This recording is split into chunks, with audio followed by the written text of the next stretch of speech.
মাত্র 5 মিনিটেই ভ্রমণ করতে পারবেন 3টি জেলা। এছাড়া সাশ্রয় হবে সময় এবং অর্থ দুটোই। দেশের 3টি জেলার সীমানা এসে মিলেছে এই একই জায়গায়। জায়গাটি হলো পিরোজপুরের মঠবাড়িয়া উপজেলার রাজারহাট, বরগুনার বামনা উপজেলার লক্ষ্মীপুরা ও ঝালকাঠির কাঠালিয়া উপজেলার জোরখালি। এখানে দাঁড়াইলে পরে 3টা জেলা সচক্ষে দেখা যায়।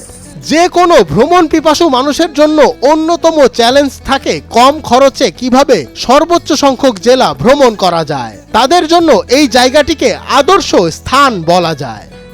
এমন একটি জায়গা, এই জায়গাটি 3 জেলার মিলন কেন্দ্র। এই জায়গায় বিনা সুতার মালার মতো একটি বন্ধন 3 জেলার মানুষের মধ্যে আমাদের মাঝে গড়ে উঠেছে। স্থানীয় বাসিন্দারা জানান 3টি জেলা একটি নদীর মোহনার মাধ্যমে একত্রিত হয়েছে, যেখানে একই বাজারে 3টি জেলার মানুষ একসাথে বাজারও করছে। আবার দেখা যায় এক জেলার ছাত্রছাত্রীরা আরেক জেলার স্কুলে এসে পড়ালেখাও করছে। এক জায়গায় একই বাজার, রাজারহাট বাজার। আমরা এই বাজারে 3টি জেলার মানুষ একত্রে মিলিত হই। এ জায়গায় এই ঝালকাঠি জেলার ছাত্রছাত্রীরা পিরোজপুরে এসে লেখাপড়া করে, বরগুনা জেলার ছাত্রছাত্রীরা পিরোজপুরে এই জায়গায় এসে লেখাপড়া করে। 3 জেলার মানুষের কাছে এই স্থানটি যুগ যুগ ধরে ভ্রাতৃত্ব ও বন্ধুত্বের প্রতীক হয়ে আছে, এমনটাই মনে করেন স্থানীয়রা। মঞ্জুর এ মাওলা, নয়া দিগন্ত।